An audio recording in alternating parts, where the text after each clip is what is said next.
Breaking news. పశ్చిమ గోదావరి జిల్లా ఉండి నియోజకవర్గంలోని ఆకవీడు పెద్దపేటలో రామాలయ నిర్మాణంపై హైకోర్టు కీలక నిర్ణయం తీసుకుంది.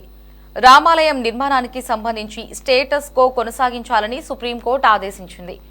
ఈ మేరకు ప్రభుత్వానికి సుప్రీంకోర్టు నోటీసులు జారీ చేసింది. తదుపరి విచారణ 4 వారాలు వాయిదా వేసింది.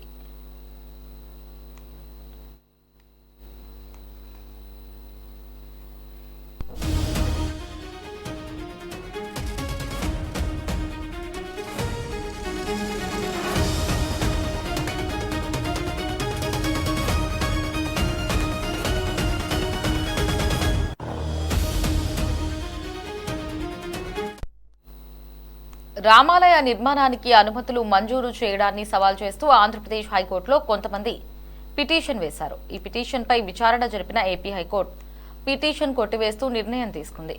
పెద్దపేటలో రామాలయం 80 ఏళ్లుగా ఉన్నట్లు రికార్డుల్లో ఉందని, రికార్డులు పరిశీలించిన మీదటే అధికారులు అనుమతి ఇచ్చారని విచారణ సందర్భంగా హైకోర్టు స్పష్టం చేసింది. పిటిషనర్ల వాదనను తోసిపుచ్చుతూ పిటిషన్ కొట్టివేసింది. దీనిపై బాధితులు సుప్రీంకోర్టును ఆశ్రయించారు. దీనిపై విచారణకు స్వీకరించిన సుప్రీంకోర్టు స్టేటస్ కోను కొనసాగించాలని ఆదేశించింది. దీనిపై మరిన్ని అప్డేట్స్ ని మా కరెస్పాండెంట్ రామకృష్ణ ఫోన్ లో అందిస్తారు. రామకృష్ణ. లహరి, పశ్చిమ గోదావరి జిల్లా ఉండి నియోజకవర్గం ఆకువీడు మండలంలోని పెద్దపేటలో రామాలయ నిర్మాణం అంశం ఇప్పుడు రాష్ట్ర వ్యాప్తంగా చర్చనీయాంశంగా మారింది. ఆలయ నిర్మాణానికి సంబంధించి వివాదం దేశ అత్యున్నత న్యాయస్థానం వరకు చేరింది.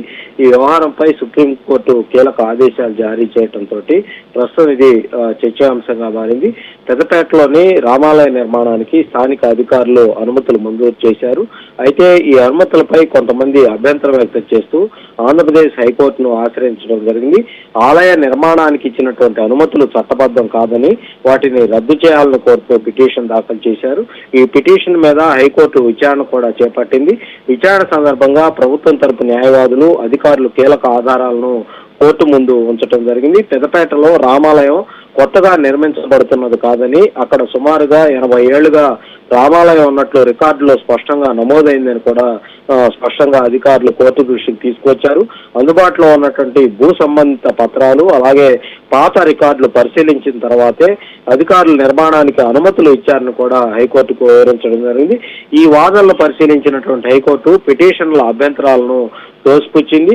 అధికారుల అనుమతుల్లో ఎలాంటి తప్పు కనిపించలేదని కూడా స్పష్టం చేస్తూ పిటిషన్ ను కొట్టివేయటం జరిగింది. దీంతో ఆలయ నిర్మాణానికి మార్గం సుగమమైంది.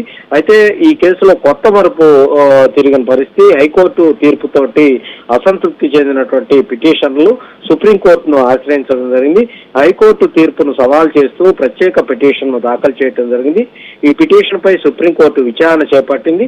ప్రాథమికంగా వాదనలు విన్నటువంటి సుప్రీంకోర్టు ప్రస్తుతం ఉన్నటువంటి పరిస్థితిని యథాతథంగా కొనసాగించాలని ఆదేశించింది. అంటే రామాలయ నిర్మాణానికి సంబంధించి ఎలాంటి మార్పులు చేయకుండా స్టేటస్ కో కొనసాగించాలని స్పష్టం చేసింది. అదే సమయంలో ఆంధ్రప్రదేశ్ ప్రభుత్వానికి సుప్రీంకోర్టు నోటీసులు జారీ చేసింది.